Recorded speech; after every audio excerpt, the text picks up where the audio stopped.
437 mark sir. அம்மா வந்து இல்ல, அப்பா மட்டும்தான்.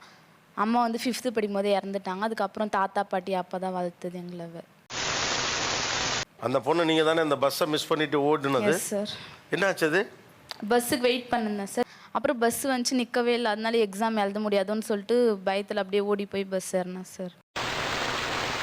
ஏன் அப்போ அது பின்னாலே ஓடணும்னு தோணுச்சு? என்ன எக்ஸாம் எழுத முடியலன்னா அவ்வளோதான் சார். வீட்டை நான் தான் பார்த்துக்கணும். இப்போ நான் தான் படிக்கிறதே சார் எங்கள் வீட்டில். அதனால இதுதான் அந்த பொண்ணு ஓடின காட்சி பாருங்க.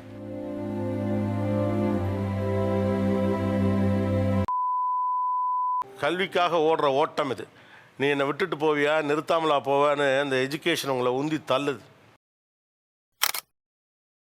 சரி, இப்போ இந்த வண்டியை துரத்தி பிடிச்சி ஏறிப்புன்னு நினச்சிங்களேன், பரவாயில்ல போனால் என்ன ஒரு ஆட்டோவில் போகலாம் அப்படின்னு நினைக்கலையா?